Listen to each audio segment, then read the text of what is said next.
Hello everyone, this is Highlander from MTG Cardsmith, and we're doing another custom Magic the Gathering card review, and I got my special guest Island with me here today. Hey everybody.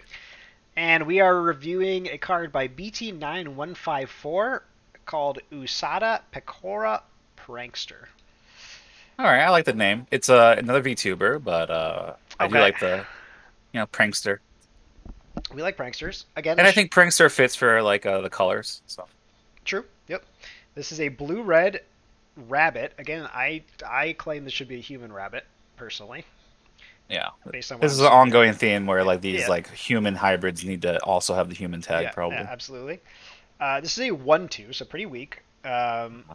You can tap it. Each player creates a treasure token. Do you know what a treasure token is?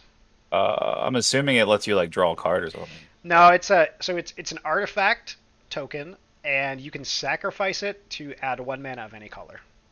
Oh, so it's So like so you can use it once and then it yeah, goes away. that's right. So it's like a temporary land kind of. Okay, so now this is each player, right? So everybody at the table creates a treasure. Uh, okay, here we have Ward. Sacrifice 2 treasures. Wait a second. Yeah, okay. Okay, we'll see. We'll see about this. Let's see. So whenever an opponent sacrifices a treasure, flip a. Oh, we got coin Oh, flipping here. yes. Whenever, let's see. Let's see if you have to have your dog pick it up. Whenever an opponent sacrifices a treasure, flip a coin. If you win the flip, Usada Pekora deals 2 damage to that opponent. You may untap her. Um, okay, Oh, okay. so Wait, this card's insane. is it? I think so, right? So, okay, so let's just say we have four players, right? Yep. So you tap her. Each player gets a treasure token, Mm-hmm. including you. Yep. And then, well, okay, so I guess you can't do like it has to be your turn to do anything. So it's the untap isn't that big of a deal. Like I was thinking that there was going to be some kind of like loop where like you keep doing you keep doing it again, but you can only do it when it's your turn, I suppose. So, Yeah. can you explain Ward here? Because like this means that like she's like immune unless you sacrifice 2 treasures, right? Yeah, so ward means um, if you target this creature with a spell or ability, um, you that spell or ability gets countered unless you pay the ward cost, which in this case is sacrifice 2 treasures. So basically, if you never like give the opponent any treasures, uh, you can't target this thing at all. It has hexproof basically. But that doesn't really bother me because it's basically if you don't do the treasure thing, like I mean, what is you're playing a 1/2 for 2, right? Like who cares about that? Um, Yeah, but the main thing is they have to have 2 treasures. So like you could like make 1 treasure. Sorry, everybody. So you could make 1 treasure, and then if your opponent uses the treasure, flip the coin, and then if you win, she deals 2 damage to that opponent. So it seems like a lot for nothing. Now that I'm like you're doing these coin flips, two things have to happen, and then you deal 2 damage. Big deal.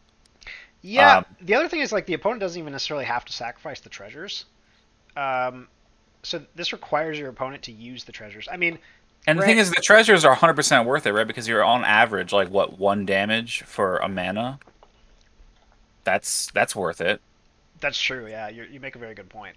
And the thing about Ward is that like if you have this card and everyone sees it, like you're tapping this card, you're gonna be like the most popular player at the table. Everyone's like, yeah, give me treasure tokens. Yeah, well, They're never gonna kill this card in a million years. yeah. I mean, there is actually a type of commander, uh, like Oh, is there like a team game, like a team no, thing?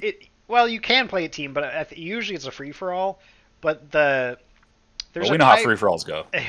yeah. Well, there's a type of commander strategy called group hug, from what I gather, which basically means like, yeah, you basically play as everyone's friend, so nobody kills you, and then you sort of create some hidden scheme on the back end while everybody Yeah. loves you. So in Um, that way, I like this, but I think the ward mechanic and the the fact that it's optional makes this like a little bit weird to me. What part? What do you mean optional? What part of I it? feel like it shouldn't like the whole idea where like you can just choose like to be a warded, you know, 1/2 forever and never give anyone treasure is a weird part of this card, I think. Where it's Yeah, like, it doesn't bother me so much. I mean, wouldn't this because card still be worth it? Like if it just had like, I don't know, hexproof, or like protection against all colors, like 1/2, like. if this was a 1/2 hexproof for 2, I don't think this card would be good.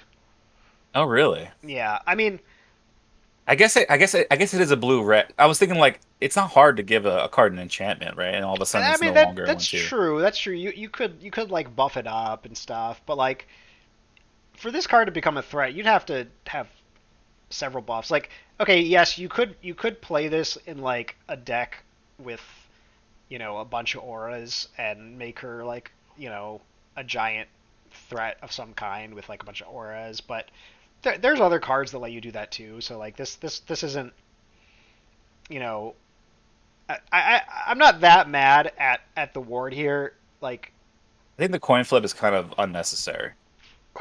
Like I think they're just doing it because it's a prankster. Like it's not like they're trying to be like on theme, but I don't know I that like the whole like I actually think that the coin flip's a little bit on the clever side. Now, okay, so there's sort of like a positive thing and a negative thing about it. Okay, so the positive part about it is it's a little bit clever because it means that if you're playing this like group hug style, like people aren't that mad at you that often, right? Like, cause like that's true. it's like That's you're mad at the coin.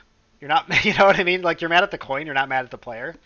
Um, but at the same time, like the other thing that sucks about coin flips is like sometimes you're just giving your opponent free mana and they don't take any damage at all, and they're just like thanks for the free mana, right?